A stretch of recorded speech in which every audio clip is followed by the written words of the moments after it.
Good evening, salam, namaste to each and everyone, and welcome again to our beloved Dada's learning Zoom session. And today's remedy is impatience.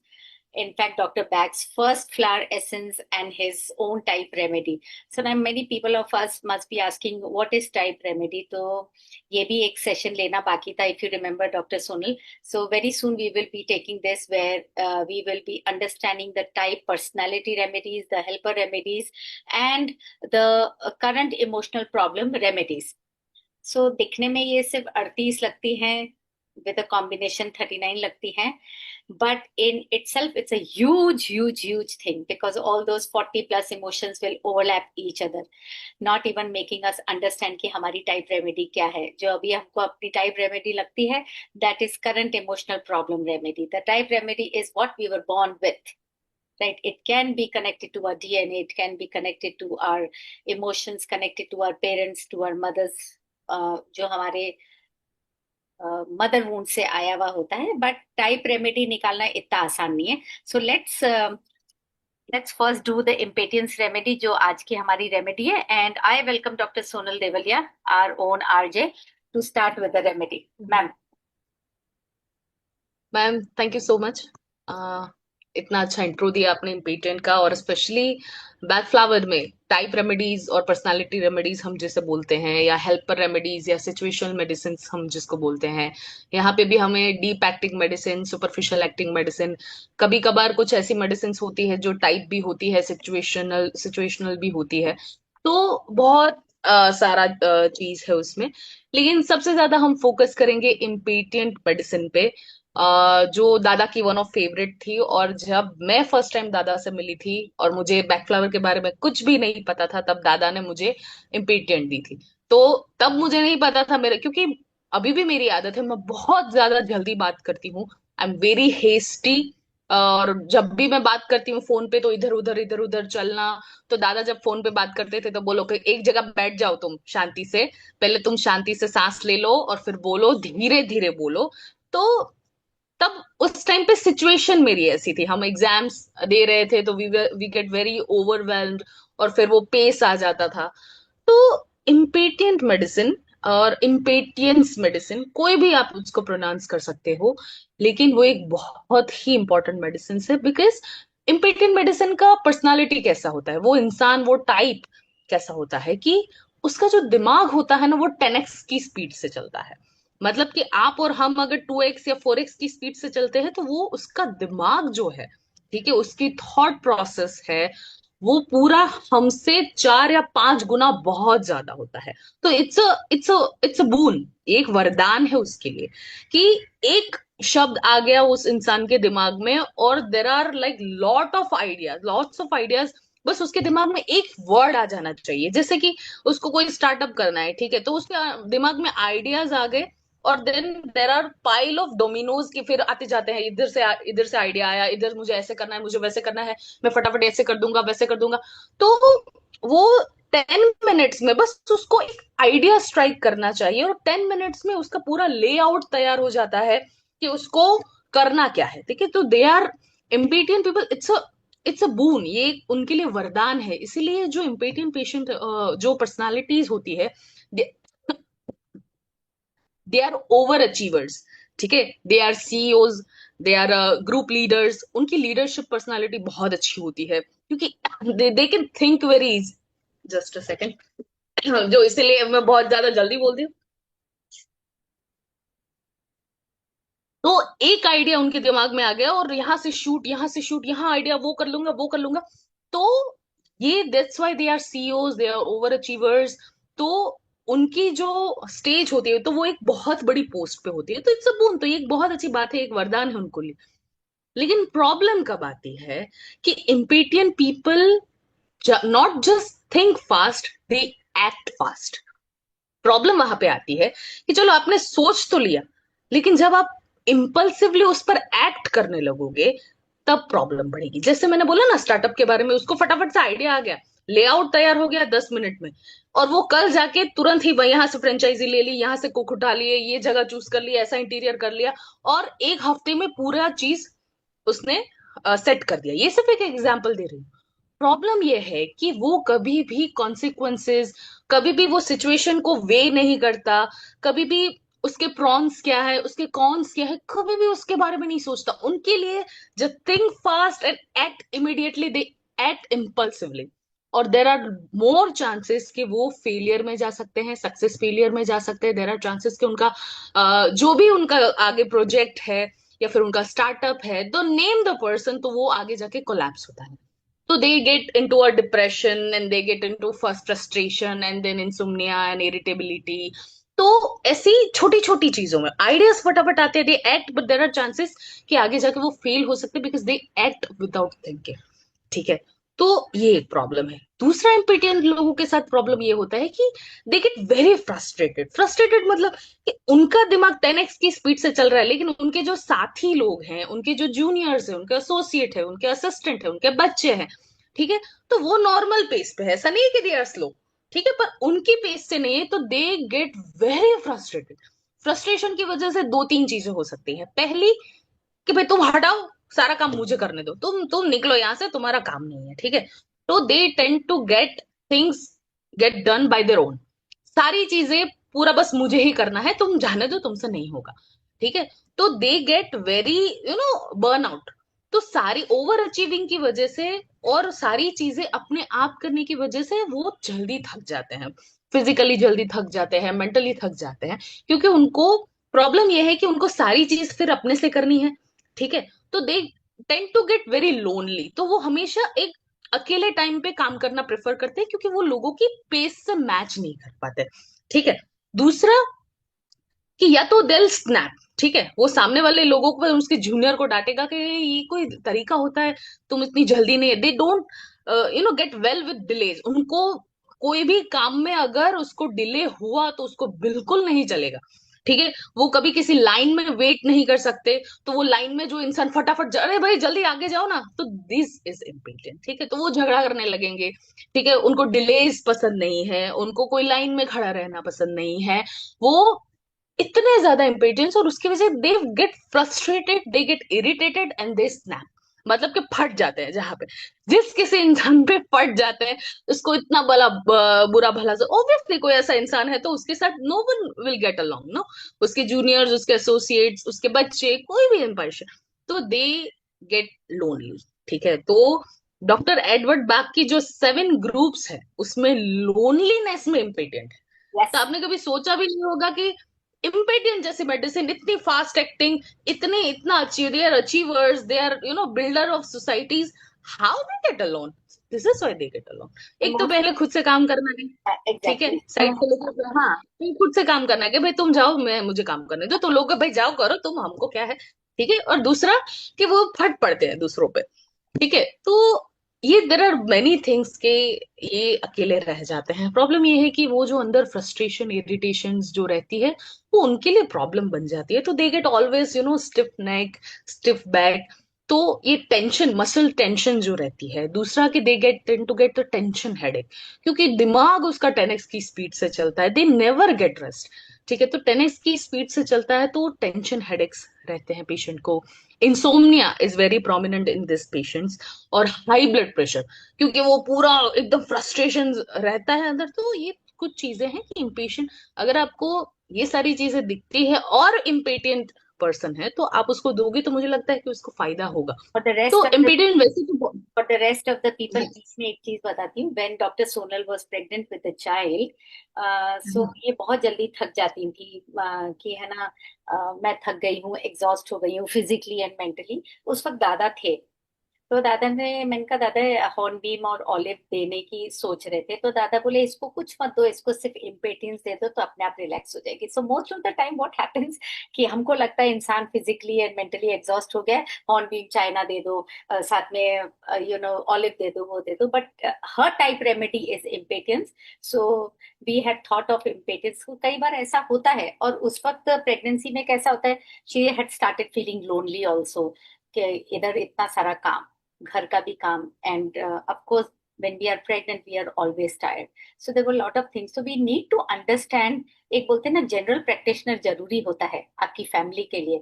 we always do not need to have experts, so Dada was a general practitioner for me and for Dr. Sonal because he knew us inside out. तो हम जब history लेते हैं ना, तो हमारा main objective यही होता है कि पेशेंट को और उसकी फैमिली को हम अच्छे से समझें। जब हम पूछते हैं ना, कई बार पेशेंट पूछते हैं आपको क्या लेना देना है कि मेरे घर में कितने जने हैं और कौन कौन है।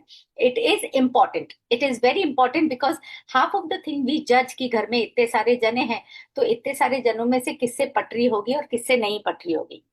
राइट, सो ये डॉक्टर सोनल की impatiens remedy, and most importantly for me to say, क्योंकि आपने देखा मैडम आरजे ने क्या किया, जो 15 मिनट का था वो उन्होंने 5 मिनट में आपको समझा दिया। So this is her type remedy. Uh, Nothing that, but she is very sorted. But हाँ, type remedy सबकी होती है। 90% people are of course impatient. मैं भी एक टाइम पे थी, अब ठीक है, धीरे धीरे वो एक ठहराव आ जाता है उम्र के साथ। Continue doctor Sonal. तो ये मैम ने बहुत अच्छी बात बोली, क्योंकि मैं मैडम बोले कि तुम्हारा ये कंटेंट, कभी अगर हमें कोई मीटिंग करनी है तो कि ये तुम्हारा कंटेंट, मैं बोला ये तो 15-20 मिनट थोड़ी चलेगा, इसमें तो मैं 5 मिनट में खत्म कर दूंगी। क्योंकि इतना फास्ट पेस मेरा वो बोले ना कि प्रेगनेंसी में I use to snap at everyone, इतना इरिटेबल कि यार ये तुम लोग ये क्या, बहुत ही ज्यादा, मतलब कि दिमाग मेरा 40 की स्पीड से चलता है, ये हो जाएगा, ये हो जाएगा, मैं ऐसी ऐसी चीजें सोचने लगती हूँ जो मुझे नहीं सोचनी चाहिए कि क्या आएगा। जब मैंने व्हेन आई फाउंड आउट कि दैट आई वाज प्रेग्नेंट, तो मैंने बोला कि बच्चा आएगा तो कब क्या करेंगे, तो 9-10 महीने बाद की चीजें सोच सोच के परेशान होना। Even I had blood pressure through out the pregnancy, मुझे ब्लड प्रेशर रहा, और at the end blood pressure की वजह से ही मुझे LSCS में जाना पड़ा। तो दिस इज इम्पेडियंट। तो क्या लोग क्या बोलते हैं कि भाई ड्यूरिंग प्रेगनेंसी है तो वॉलनट दो या मस्टर्ड दो, या पर नहीं करेगा ना काम, क्योंकि वो पर्सनालिटी इम्पेडियंट, उसकी सारी चीजें उसके अराउंड रिवॉल्व हो रही है। ठीक है, तुम पहले से ही, जब मैं कॉलेज में थी, I was very hasty, very fast. ऐसा नहीं बोलूंगी कि भाई मैं लोगों के ऊपर चिल्लाती थी उसकी वजह से, इतना लेवल का नहीं है, but I use to be very hasty. तो अपना इम्पेटेंट जो पेशेंट है, ठीक है, तो उसको ये सारी चीजें के बारे में बहुत ज्यादा प्रॉब्लम्स आती है, टेंशन, हेडेक्स, इंसोम्निया, सो नहीं पाते हैं, दे गेट वेरी लोनली। तो बैकफ्लावर मेडिसिन क्या करती है, ऐसा नहीं कि आपकी वो 10x की स्पीड से सोचने का बंद कर देगी, नहीं, दे गिव यू काम, दे गिव यू पेस, कि दूसरे लोगों के पेशेंट के साथ आप भी मैच करो, आप फ्रस्ट्रेट ना हो, आप थोड़ा कामली कुछ चीजों को वे करो।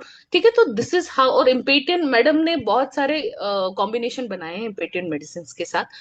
तो one day hope she would share, Dr. Ritu. So this will be all from my side. Dr. Ritu, over to you, ma'am. Thank you, ma'am. Thank you so much, Sonal, ma'am.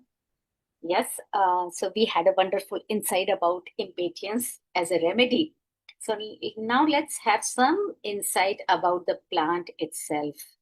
And जैसे ma'am ने बताया, loneliness group का है, and as Dada used to name it, enthusiast. And it is a very good pain remedy. So we are not talking about any physical pain remedy. Here we are talking about mental anguish. Here we are talking about emotional pain, which is far more greater than physical pain, क्योंकि वो pain आपके finally physical body में भी आता है, right? So impatience, it's a very good pain remedy for acuteness and also known as enthusiast. So botanical name है इसका impatiens glandulifera, right? And they have some very beautiful flowers of all colors. Pink बोल दो, red बोल दो, white बोल दो, yellow बोल दो, purple बोल दो. But what is used as an essence, it is mauve in color. And there is Himalayan balsam also. Very medicinally very good for Indians, जो कि हमारे यहाँ पे बहुत सालों से लोग बाग उसको यूज कर रहे हैं। हिमालयन बाल्सम के नाम से भी जाना जाता है। बट तो फ्लावर का जो शेप है ना, the shape is somewhat like hat, so it is also known as policeman's helmet या बॉबी पिंस करके ऐसे इसको बोला जाता था, like something like bobby tops और बॉबी पिंस करके बोला जाता था। And a very popular popular flowering हुआ था इसका विक्टोरियन गार्डन्स में somewhere in mid-90s when doctor Bach has just introduced it as a essence, क्योंकि ये उनकी टाइप रेमेडी थी, ये उनका फर्स्ट फ्लावर एसेंस हुआ करता था, right? So this is all about the flower, but one of the very strange phenomena that you will see in the impatiens plant, in the impatiens seed pod, और ये चीज आपको relate कर सकते हैं इसके इंडिविजुअल के साथ भी, या इसके कीवर्ड्स के साथ भी, या इसकी पर्सनालिटी के साथ भी। तो ये स्ट्रेंज फिनोमिना क्या है कि जो इसके सीड पॉड्स होते हैं, when they ripe, you won't believe कि even if you move closer from those seed pods, or even if you just touch those seed pods, और अगर वो ripe हैं, they will just explode, and with that explosion the seeds will just explode out only till 7 meters or somewhere around 7 meters. तो ये इसका मतलब क्या हो गया कि जो इम्पेटेंस इंडिविजुअल होता है, नेगेटिव इम्पेटेंस इंडिविजुअल, आप उसको जरा सा टच कर दो, उसके दिमाग को टच कर दो, कोई चीज ऐसी बोल दो या स्लोनेस ऐसी बोल दो, they will explode. So they are quick to anger, and their anger quickly fizzles out. तो इसका क्या मतलब हुआ? एग्जैक्टली वही कि जब वो पॉड राइपन हुआ तो सीड्स एक्सप्लोड तो हुए, लेकिन बस आसपास ही एक्सप्लोड हुए. ऐसा नहीं था कि कोई 100 मीटर दूर जाके गिरा या 200 मीटर दूर जाके गिरा. तो suddenly they like they will explode, and the anger will fizzle out. So see the beauty of the essence, or the beauty of the individual with the negative impatience, कि plant से बहुत कुछ मिलता जुलता मिलेगा आपको अगर आपने ये चीजें याद रखी. क्योंकि मुझे इसलिए याद है कि हमारी जो क्लासेस हुआ करती थी, दादा जब क्लासेस लेते थे, तो ये होता था कि वी वुड वेट कि ये प्लांट के बारे में क्या बताएंगे. For him the plant mattered more than the essence. वो ये कहते थे कि कभी प्लांट मिल जाए, तुम्हें मौका मिल जाए उसके रूट्स या उसकी बार्क या उसके फ्लावर्स या उसकी लीव्स या उसके सीड्स को यूज करने का, so nothing like it. From then onwards, me, doctor Sonal, doctor Akshita, doctor Reshma and doctor Mansi, हम लोग यही करते हैं. कहीं पे भी हम बाहर जाते हैं, मैम ये सीड्स मिले, ये लीव्स मिले, and we would just collect and we would just experiment at home. And believe me, एक तो वो हमारा फोकस ही उस तरफ हो गया. So our focus has fizzled out from every other gossip. So it has become very creative due to that. So my only agenda is that as much as you can talk about the plant, as much as you can remember about the plant, the flowers, the seeds, the leaves, the bark, it will be very easy for you to understand the remedy. Not only the remedy, and to use it where it is needed. Her bar olive और हॉर्नबीन की जरूरत नहीं होती है हमें. कभी कभी हमको उसकी जगह इम्पेटियंस भी लगता है, कभी कभी उसकी जगह हमको पाइन भी लग सकता है, कभी कभी उसकी जगह हमको वॉलनट भी लग सकता है. Right? So it all depends how much you understand the plant. It all depends how much with intensity you are taking the case history, और आप में कितनी वो शिद्दत है केस हिस्ट्री वो पेशेंट से निकलवाने की. It all depends on that. So yes, moving to the impatience plan, because I get fizzled out कि बीच बीच में वो होता है ना कि दादा ने ये सिखाया था, तो वो बीच बीच में आ जाता है. Okay, so um, I was saying कि because they lack impatience, जैसे मैम ने 3-4 बात बताया कि they lack patience and they are quite intolerant. And you can say इसका opposite देखा है हमने सेंटोरी के अंदर. दो सेंटोरी पीपल कैसे होते हैं? They are weighed down or they are restricted by other people's presence, unlike impatience. उनको कोई फर्क नहीं पड़ता उनके आसपास कौन है कौन नहीं है, उनको अपनी पेस से काम करना होता है. So at the same time if you keep on comparing, आपके लिए बहुत आसान हो जाएगा उसको समझना. Right? So now as we were moving on to the Himalayan mountains, because Himalayan balsam के नाम से भी ये जाना जाता है, and the entire plant grows there. So उसको आप हिमालयन माउंटेन्स को कैसे देखते हैं? They are so huge. They are so patiently standing at one place. They are so still, and this plant grows there. So imagine the beauty of the plant. ये आपको वही calmness, वही posture, वही like बोलते हैं ना कि वही स्टिलनेस लेकर आती है रेमेडी आपके अंदर. And this plant is growing at this huge Himalayan mountains. और इसके साथ साथ मैं आपको एक बहुत अच्छी चीज भी बताती हूँ कि how the flowers, the leaves and even the roots and even the seeds are used, people living around those areas, and it has been documented lot of times. तो उसमें ये होता है कि the roots and leaves जो impatient, especially Himalayan balsam के हैं, they are sometimes crushed, used as paste. They apply it on the forehead, they apply it on the feet, on the hands, to bring that calmness, to bring that cooling effect to the people. Because impatience individual कैसा होता है? irritable होता है, बहुत impatient होता है. तो the palms will be sweating और हाथ पैर गर्म हो जाएंगे, because इतना ज्यादा frustrating और impatient होते हैं. So the roots and the leaves, इसके जो paste आप बनाएंगे, they have a very cooling effect. And yes, ये इनफैक्ट दादा ने यूज किया हुआ है, इसीलिए मैं इतनी बार बार उसको रिपीट करती, because there are many leaves बहुत सारे पेड़ों की लीव्स हैं, बाग्स हैं, वे दादा ने काफी यूज की भी हैं। एंड ये सबको जो इसके फ्लावर्स होते हैं, he used to say that they were used for the snake bites and their leaves were उसका डिकॉक्शन बनाया जाता था टू ट्रीट दो स्ट्रेस एंड इमोशनल वेलबींग के लिए। क्योंकि हमें पता है कि जो इम्पेटियंस आदमी होगा उसका स्ट्रेस लेवल भी हाई होगा, because they have the habit of working on their own. They cannot work with others because their mind is working with the 10x speed. क्योंकि उन काम करने की स्पीड से ज्यादा उनका दिमाग चलता है। तो कैसा होता है ना, इंटरनल हार्मोनी थोड़ी सी बिगड़ी भी रहती है। And eight the same time ऐसे लोगों को लोग बाग कैसे देखते हैं कि या they can be little merciless, they can be, बोलते हैं ना कि मर्सीलेस भी हो सकते हैं, they can be little selfish also, क्योंकि हम उनको नहीं समझ पा रहे हैं। पर उनकी दुनिया अलग है, दे आर अलूफ, वो अपने हिसाब से काम करते हैं। लेकिन दूसरे नॉर्मल लोगों को लगता है no, they are quite selfish, they are quite merciless, they are not talking to us. But it is not that, this is your perception. But these people they love to work alone. तो ऐसे बहुत घुल मिल के रहेंगे, पर जहां उनका काम आ जाएगा वहां वो सबसे कट जाएंगे। उनको सिर्फ अपना काम दिखता है और अपनी पेस दिखती है। And that is the reason वो जिनके साथ हंसी मजाक भी कर रहे थे ना, उस वक्त उन लोगों को शन आउट कर देंगे। तो सामने वाले को लगता है अभी तो ये ठीक था, अभी क्या हो गया। Please understand, that is not selfishness, that is not mercilessness, that is because they are now working. अभी तक वो रिलैक्स मूड में थे, now they are working, now they want to work on their own. So this is that. And in the Himalayan region, their seeds are eaten raw or even they are roasted and made into powder form, और specially ये बच्चों को दिया जाता है curries के form में या स्टूज के फॉर्म में, हिमालयन किड्स को। There I will come back again when I am talking about the impatiens children, right. So this is it.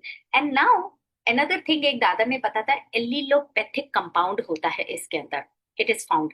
सो उसकी वजह से क्या होता है, इफ द इम्पेटियंस प्लांट और even if the seeds if they are leached out into the soil, leached out का मतलब है अगर आपने उसको सॉइल के अंदर डाल दिया, तो पहाड़ी इलाका है, बहुत जल्दी प्लांट्स ग्रो नहीं होते, राइट। बट इनकी वजह से क्या होता है, दूसरे प्लांट्स भी जर्मिनेट करने लगते हैं because of that allelopathic compound in them. And that is one reason they have a very high anti-fungi, antibacterial and antiviral properties. And that is because we have seen it कि इसकी roots और leaves और pods किस तरीके से काम में आते हैं। But yes, to remember they have a very high portion of antiviral and antibacterial and antifungi also. Because जो भी इम्पेटियंस आदमी होगा ना, कई बार क्या होता है, गुस्से की वजह से या एंगर की वजह से उनको रैशेस भी होते हैं, स्किन इश्यूज भी होते हैं इन लोगों को। सो हम उसको डायरेक्ट फिजिकल कनेक्ट नहीं कर रहे हैं, बट हम उनके मेंटल उससे फिजिकल उस बॉडी के अंदर जा रहे हैं। Now if we are always talking about the negative individuals, but let me talk about the जो भी positive individual होगा, impatience positive individual होगा, उसमें एक खासियत ये होती कि जो भी नेगेटिव इंसिडेंट्स होंगे वो इजीली उसके दिमाग से निकल जाएंगे, जो कि लोगों के सालों साल चलते हैं, खास करके हम औरतों के, कि 7-8 साल पहले या 10 साल पहले मेरे हस्बैंड ने मुझे ये कहा था, आपको वो 10 साल बाद भी याद आ जाएगा। बट अगर वो इम्पेटियंस टाइप रेमेडी है और पॉजिटिव टाइप रेमेडी है, they have a tendency to forget all the negative incidents very easily. That is one reason impatiens इतनी, हम तो कई बार दादा को बोलते थे ये आपकी सेकंड वाइफ है, आपको हर एक में ये यूज करनी होती है। सो ही सेज कि वो एक बहुत जरूरी रेमेडी है so that people forget about the negative incidents easily. लेकिन इसका मतलब ये नहीं कि आप सब जने वो लेना चालू करें, because remember this is a type remedy. It might help you, it might not help you, because we have to peel the emotions like an onion peel. बाहर के इमोशंस निकलेंगे तब हम अंदर जाके उस इमोशन पे पहुंचेंगे। अदरवाइज आप, ये तो सारे इमोशंस तो एक दूसरे को ओवरलैप करते हैं, तो इस हिसाब से आप 38 रेमेडीज ले सकते हैं। दैट इज वन रीजन बैकफ्लावर और होम्योपैथी बहुत ज्यादा नहीं चलती, क्योंकि हम इनकी डेप्थ को समझ ही नहीं पाते। हमको लगता है अच्छा ये मैडम ने बोल दिया है कि ये है ना, औरतें तो 10 साल पुरानी चीज भी आ सकती, तो चलो अपन खा लेते, अपन भूल जाएंगे। It doesn't work like this, please understand. There are some constitutional remedies. अगर डॉक्टर ने हिस्ट्री बराबर ली है तो बिलीव मी, एक कॉन्स्टिट्यूशनल रेमेडी आपकी पूरी लाइफ चेंज कर सकती है। But for that you have to be doctor, you have to be therapist, you have to take care case history in that very form, right. So ये जो चीजें मैं बता रही हूँ, ये चीजें सिर्फ दिमाग में रखने की है कि कभी आपको कुछ ऐसा हुआ तो आपको ये याद रहेगा कि हाँ ये भी हो सकता है, right. So this is it. And especially for the person who face problems with controlling their impulses and even for the drug addiction, क्योंकि उसमें ड्रग एडिक्शन में क्या होता है, they have a strong ability, ठीक है, strong ability to go back to drinking. तो अब इम्पेटियंस क्या करेगा, it will bring balance to the mind and the body so that a person has an internal harmony with himself and they do not go back to that drug addiction, any sort of drug addiction. So इसका major काम होता है to bring that internal harmony. It works very well on your consciousness, क्योंकि nervous breakdown होता है ऐसे लोगों को, जैसे मैम ने बताया, स्ट्रेस होगा, इमोशंस इम्बैलेंस होंगे, इंटरनल हार्मनी इम्बैलेंस होगी। तो एक्यूट स्टेज में क्या होता है, क्रॉनिक स्टेज में क्या होता है, फाइनली नर्वस ब्रेकडाउन ही होता है। सो इम्पेटियंस का काम क्या होता है, it brings back that consciousness. अगर आप में कॉन्शियसनेस होगा तो आप पॉजिटिव इंडिविजुअल बन पाएंगे, right. And that will work on all your 5 senses very nicely, और आप में वो ठहराव आने लगेगा, जो कि एज के साथ भी आ जाता है मैडम। ऐसा नहीं है कि वो सिर्फ इम्पेटियंस के साथ आता है, वो एज के साथ भी आ जाता है। So that was it. But एक और चीज बतानी थी, हम बच्चों के पास चलना चाह रहे थे इसको लेके। बट ये जैसे मैम ने बताया कि देयर आर फ्यू कॉम्बिनेशन जो दादा अक्सर यूज करते थे, and I will definitely share those combination. एक तो था दादा का वॉलनट एंड इम्पेटियंस। वॉलनट एंड इम्पेटियंस वो खास करके लोग बाग कई बार पूछते थे, दादा मेरा है ना ये पौधों का ये हो गया, ये पौधों का ये हो गया, तो बोलते थे वो इंसेक्ट्स को दूर रखेगा पौधों से। This I have used it lot of times at my big garden. And another उनका था एक इम्पेटियंस और पाइन, वो बहुत यूज करते थे for people who had mania for work. उसके साथ और भी रेमेडीज जाती थी, पर पाइन और इम्पेटियंस वो बहुत यूज करते थे जिनको काम का मेनिया होता था। अभी तो हमने ये सुन ही लिया ना कि जिस हिसाब से 10x की स्पीड के हिसाब से उनका दिमाग चलता है, तो काम का मेनिया तो है ही, राइट। और फिर वो पाइन होता है कि गिल्ट आ जाता है कि भाई मैं नहीं कर पाई, क्योंकि everything you want to do it on your own. एक और उनका कॉम्बिनेशन था बहुत अच्छा, impatiens and vine, to bring back that inflexible attitude, जिसकी वजह से क्या होता था कि इनटॉलरेंस आ जाती है इंसान के अंदर। इनफ्लेक्सिबल एटीट्यूड होगा तो घर में वो किसी की नहीं सुनेगा, काम में वो किसी की नहीं सुनेगा, right. And then those people become intolerant. So vine का भी एक बहुत नेगेटिव एटीट्यूड होता है, और अगर नेगेटिव एटीट्यूड इम्पेटियंस का हुआ, सो this is the worst combination. और ये इनफ्लेक्सिबल एटीट्यूड वाले को इतनी प्रॉब्लम अपने आप से नहीं होती है जितनी प्रॉब्लम उनके घर वालों को या उनके like people working under them उन लोगों को होती है। So the big impact we understood that it has a big impact on your consciousness, right? Now the most important is impatience child, and I will tell you why impatience child, जो कई बार माएं आके बोलती है कि मेरा बच्चा बहुत hyper है। फिर पूछना पड़ता है आपका बच्चा है कितने साल का, 7 साल का है, 5 साल का है, और चीजें तोड़ता रहता है, फेंकता रहता है, करता रहता है। Then I tell them your kid is not hyper, you are demanding a lot from your kid.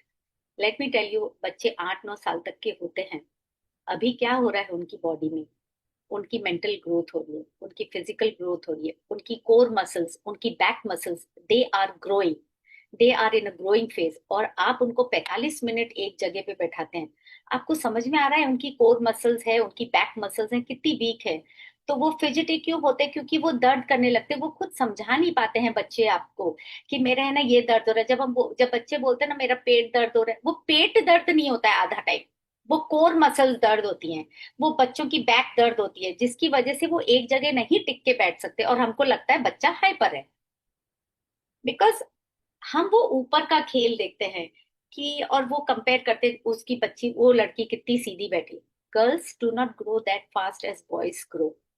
So let your boy be a hyper boy. अगर वो बच्चा हाइपर नहीं है तो समझ जाओ उसकी ग्रोथ में कहीं कोई प्रॉब्लम है, समझ जाओ आप में कोई प्रॉब्लम है, बच्चा आपसे डर रहा है।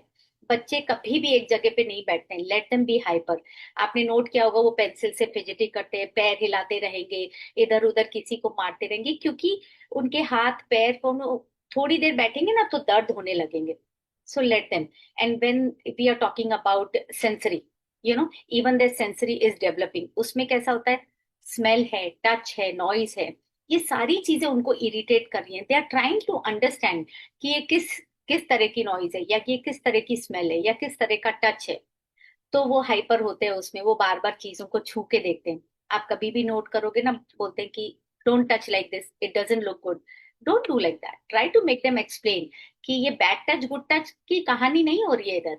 ये उनको एक्सप्लेन करने की बात हो रही है कि वो आपको वो इम्पेटियंस चाइल्ड नजर आ रहा है, मुझे वो नॉर्मल चाइल्ड नजर आ रहा है। सो उसको इम्पेटियंस चाइल्ड मत बोलिए, this is the normal growth. तो इम्पेटियंस चाइल्ड को हम बोलते हैं ना कि कई बार मेरा बच्चा बहुत हाइपर है, बहुत हेस्टी है, बहुत इरिटेटेड रहता है, बहुत जल्दी बोर हो जाता है। और बार बार अगर आपने उसको बोल दिया हम आज मॉल चलेंगे, पापा चलो, मम्मी चलो, बार बार आपके कपड़े, no, that is because they want to explore. तो बच्चे इम्पेटियंस नहीं होते हैं, इम्पेटियंस हम लोग होते हैं, ये बच्चों की नेचुरल ग्रोथ है। हाँ, कभी कभी जैसे रेस्टलेस स्लीप होती है ना, बहुत छोटे बच्चे जो होते हैं, उनको अगर आप एक ड्रॉप भी impatiens, they will sleep soundly, let me tell you. Because उनकी भी बॉडी ग्रो हो रही है, तो रेस्टलेसनेस है, अब भी अंदर माँ के पेट से निकल के आए हैं, वो दुनिया अलग थी, ये दुनिया अलग है। So there is a lot to speak about the kids, but please remember impatiens kids होते हैं, लेकिन वो उनकी ग्रोथ से ज्यादा मैटर करता है, more than their essence, more than their hastiness, irritableness. क्योंकि वो इतनी सारी चीजें एक साथ समझने की कोशिश कर रहे हैं, body, mind, sensory organs and then maturity, और उसके साथ साथ हमारी डांट, वो एकदम खिचड़ी हो रहा है, जिसकी वजह से वो लोग इरिटेटेड रहते हैं, वो कंफ्यूज रहते हैं, और हम उनको कंफ्यूज करते हैं। So generally children are not impatiens. ये बहुत सारी चीजें जो मैंने आपको बताई, उससे आपको लग रहा है इम्पेटियंस है, बट अगर आप नॉर्मली उस बच्चों को ट्रीट करेंगे, जो हमने बना लिया ना स्कूल सिस्टम, 45 मिनट तक बच्चे बैठे रहे, finger on your lips, I tell you this is a punishment. बच्चे नहीं बैठ सकते इतनी देर तक इतनी जगह। That's one reason boys are very hyper, क्योंकि उनकी ग्रोथ बहुत फास्ट होती है। मेंटल ग्रोथ की बात नहीं हो रही इधर, तो अभी तो फिजिकल ग्रोथ की बात हो रही है। Now we go back to impatiens animals. Animals में अभी हमें ये दिखता है बिकॉज वो बेजुबान जानवर होते हैं, स्पेशली कब होता है, जब उनको पता है हमारा सुबह और शाम का टाइम है घूमने जाने का। So they will pull up your, you know, आपके कपड़े खींचेंगे, आपके जूते बाइट करेंगे, दरवाजे पे स्क्रैच करेंगे कि जाना है। That is impatiens, because they want to go out, उनको पता नहीं कि आप ले जाओगे या नहीं ले जाओगे। That is one thing. या फिर उनमें भी फीडिंग मॉम्स होती हैं, क्योंकि वो लोग भी, यू नो, बर्थ देके एकदम थक जाती है, कंटिन्यूस उनके इतने सारे बच्चे होते हैं, they are, you know, they are just sucking milk, so it is very difficult. वो भी इम्पेटियंस हो जाती हैं। एंड देयर मैनी, जब आप उनको रेस के लिए कहीं ले जा रहे हो, या उनको टिक्स हो गए हैं, तो वो टिक्स इरिटेट करते हैं, तो वो बहुत इरिटेबल हो जाते हैं, बहुत फ्रस्ट्रेटेड हो जाते हैं animals. That time you can give impatience. And I don't think so we have much time left, only 3 minutes. But yes, there are some similarities and differences, और सिर्फ दो हैं, इम्पेटियंस रॉकरोज एंड इम्पेटियंस वर्बेन। और बहुत क्लोज है। उसमें कई बार क्या होता है कि रॉकरोज देना है या इम्पेटियंस देना है, बट सिर्फ पैनिक का डिफरेंस है, लेकिन जो सिमिलैरिटी वो है, they both appear to be hectic. अब हेक्टिक इन सेंस, इधर दिमाग 10x की तरह चल रहा है, जैसे मैम ने बताया, साथ में दिमाग के साथ साथ में आपका 10x की तरह हाथ तो नहीं चल सकता। तो जो पास वाले का हाथ धीरे चल रहा है, you get frustrated, right, you want to do everything on your own, you want to finish everything on your own, that is impatiens. और अब इधर रॉकरोज में क्या होता है कि इनर पैनिक की वजह से आपका परसेप्शन ऑफ सीइंग थिंग्स बदल जाता है। और उसमें क्या होता है, आप इधर भीतर भागते रहते हो, रन अराउंड कर रहे हो, क्योंकि आप में अंदर घबराहट बैठ गई है, वो पैनिक की वजह से आप इतने घबरा गए हो, आप ये चीज निकाल रहे हो, आप वो चीज निकाल रहे हो। इट सीम्स लाइक चिकन जिसका हेड कट हो गया है। तो जिसका हेड कट हो गया, कैसे वो इधर उधर चिकन भागता है ना, अगर अपन उनको परेशान करते हैं, तो सेम वे जो पैनिक स्ट्रिकन पर्सन होगा, उसका परसेप्शन इतना खत्म हो जाता है, वो इधर उधर इधर। So that is panic stricken. और ये लोग होते हैं, they work at a 10x speed. So this is a similarity and this is a just a difference. और वर्बेन वाले के अंदर क्या होता है, उनकी सिमिलैरिटी क्या होती है, the both are like they both feel that they have a very strong inner drive. अब जैसे हम इम्पेटियंस के अंदर देख लो कि they want to carry their duties, responsibility ASAP, जितना जल्दी हो सके मैं उतना जल्दी काम कर लूं। वर्वेन के अंदर क्या होता है, दे प्लान, दे हैव आइडियाज, और वो उसको इतने पजेस्ड हो जाते हैं अपने प्लान और आइडियाज के, कि they will push others also into it. बहुत सटली वो दूसरों को भी पुश करते हैं कि मेरी तरीके से काम करो। इधर ये अकेला ही काम करना चाह रहा है इम्पेटियंस, उधर उनके साथ भी वही है कि उनका इनर ड्राइव बहुत स्ट्रांग है इम्पेटियंस की तरह। बट वो क्या करते हैं, दूसरों को भी उसके अंदर बहुत इजीली ले लेते हैं, लेकिन अपनी तरह काम कराने के लिए ये किसी के साथ काम नहीं कर सकते। So these are the similarities and differences. And yes of course ma'am, complementary remedies अगर आपके पास हैं तो। आई गेस कॉम्प्लीमेंट्री रेमेडी जहां तक हम लोगों ने थी, कैमोमिला थी, हेपार सेल्फ भी थी, नक्स वोमिका भी थी। बट आई एम सेइंग कि ये कॉन्स्टिट्यूशनल रेमेडीज है। आपको लगे आपको इम्पेटियंस है, देना है, तो please chamomilla, hepar sulph, nux vomica नहीं देंगे आप लोग। ये कॉन्स्टिट्यूशनल रेमेडीज की तरह काम आती है कॉम्प्लीमेंट्री के हिसाब से, ताकि आप समझ सके कि कैमोमिला बच्चा भी कैसा होता है, फ्रेटफुल होता है, इधर उधर उसको भी इनटॉलरेबल होता है, मतलब वो इधर उधर, जैसे मैम ने बोला ना, क्रॉस स्नैपिश होते हैं कैमोमिला चाइल्ड, रोते रहते हैं, बहुत गुस्से वाले होते हैं। सो नक्स स्वामी का उन बिजनेसमैन जो हाई टेंशन बिजनेस मैन होते हैं, बहुत सारा काम होता है, they will move quickly and मतलब they will snap to their subordinates, वो नक्सवामी का टाइप होता है। और हेयर पार्सल वी नो कि it's a very good remedy for skin issues, but different kind of skin issues होते हैं। तो कोई भी स्किन इश्यू है तो हेयर पार्सल नहीं देना है, क्योंकि वो पूरी हिस्ट्री ली जाती है। So this was all from my side for impatience. And yes, we will go back to ma'am if she has anything else. Ma'am. हाँ मैम, क्वेश्चंस दो हैं, मैंने बोला है कि वो लोग ग्रुप में डाल सकते हैं ताकि हम उनको वहां से आराम से जवाब हाँ दे पाए। दूसरा, मुझे एक बताना है कि एक फिजिडिटी होती है इम्पेटिएंट में, क्योंकि मेरे में है, मैं बता दी हूँ कि कहीं पे भी उसका दिमाग वो फिजिट